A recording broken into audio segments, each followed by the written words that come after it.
So this is the part of the show where the recruiting doomsday is not only missing out on these prospects, but who you're missing them against. Who are you missing? Who are you losing them to? Well, Notre Dame could potentially get a 4 prospect sweep against Penn State. Joey O'Brien, Kari Adams, Charlie Tom, who we actually mentioned in an official visit preview as a rising offensive tackle, somebody that Penn State found, was pretty much unknown in this cycle. And Notre Dame makes a late push and now seems to be trending in that direction. And then Grayson McHugh, as we just mentioned. 4 prospect sweep could all go to the Fighting Irish and not Penn State.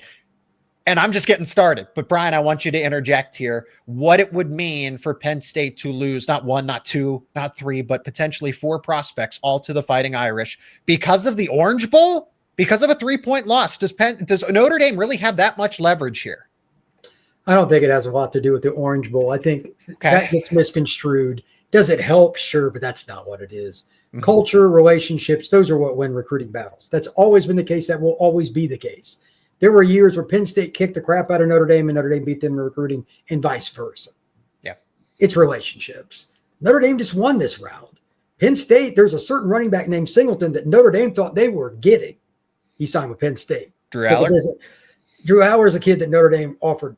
He ends up like this stuff goes back and forth, man. So it's appreciate you bringing that up. I mean, it's just true. Like I know that everything in today's society is about what's right now. It's what's in December on the 3rd that matters. The totality, not 3 or 4 players. And Penn State fans are probably stinging because Notre Dame beat them last year. Okay, I get it. But that has nothing to do with recruiting. It really doesn't. I'm sure they're going to use it and say, we beat them. But if that's the reason you pick Notre Dame or Penn State or whatever, that's probably not the greatest judgment either. You need to pick where you're going to school, who's going to be coaching you, who's going to be teaching you. And that's what these people are. Like, I don't think that that's what it is. Penn State has a great, not a good, a great recruiting operation. They'll be fine. But it's just kind of random that the kids are all making the same decisions at the same time. If this was like one kid every 2-3 months, we wouldn't be having that conversation at all. It's just that everything's Notre Dame right now. It sounds like we don't know about Adam. Like, I don't know where he's going, but we'll see. And I don't know much about the Tom kid, but it sounds like he might go to Notre Dame. This is new to me. So let's see if it actually comes to fruition.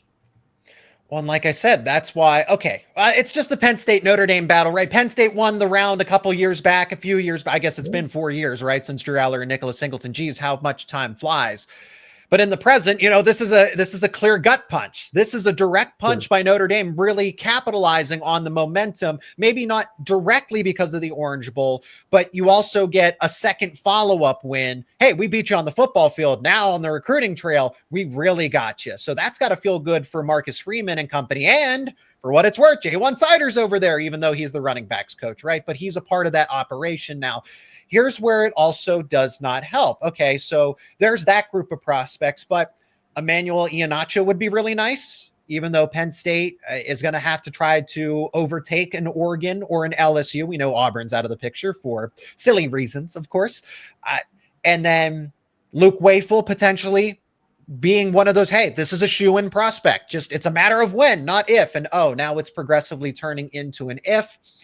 And then Jackson Ford, somebody that's kind of lightly talked about. I don't think he's talked about enough. This is a player because I think he's a middle of the road prospect according to the recruiting rankings. The tape certainly doesn't show that. So ignore the recruiting rankings, but he's a lower end 4-star. He's, I think, a fringe top 10 prospect in the state of Pennsylvania.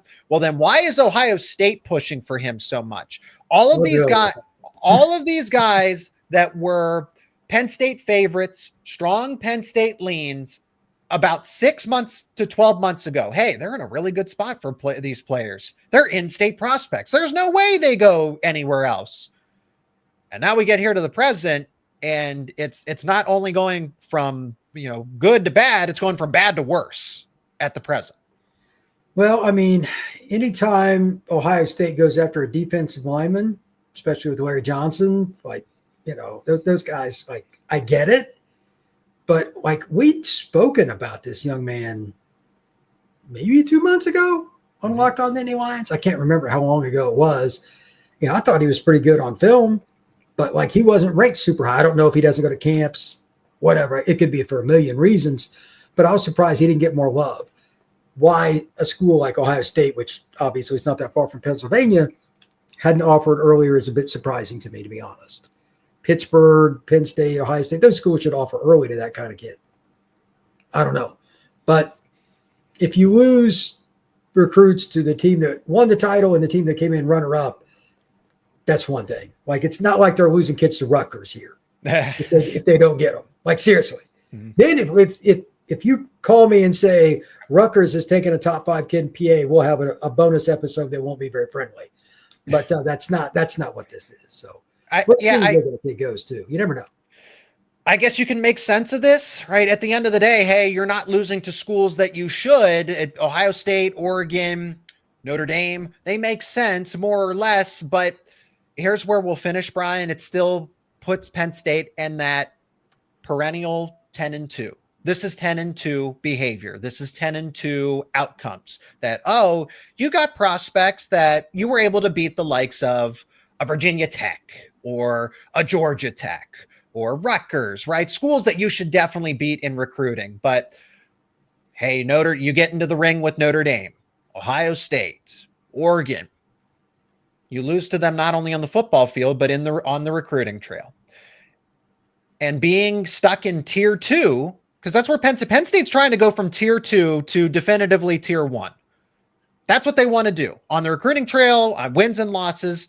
And Brian, I know what you're going to say. The only way to do that is to fix it on the football field. How you fix all of this? You beat Oregon in the whiteout in September. You surprise the nation and go into Columbus and defeat Ohio State. And then the conversation completely changes. All it takes is 2 wins. That's really all it takes. And Penn State can be in that tier 1 conversation. I think they're already in the conversation, but to get over the top, you got to win at minimum the Oregon game. Ohio State winning there is rough, although they got a lot of newness. They might be the best team in the country. There's a window. There's a window to do it. Yeah, if you're going to do it, it better be this year. Because next year Jeremiah will be a junior and they'll have an experienced quarterback. So if you're going to beat Ohio State, it's actually probably easier this year, even though it's in the shoe. He's easier. More doable. It's more realistic. Yeah, because there's nothing that you can do to replace reps other than to get more reps. So in another year, like I would not want to play Ohio State anywhere. I don't care if it was in James Franklin's backyard. So it's just something they have to find a way to do. I'll make a prediction now. If Penn State, let's say they win one of those 2 games, I don't know which one it would be. Well, whatever. They'll flip somebody that we're not talking about right now, or they'll flip one of the guys that they are talking about, because that's recruiting. Especially in this era, you're going to lose 3 and gain 3 is my generic rule for every school. Georgia, Bama, LSU, everybody. It's no different for Penn State either.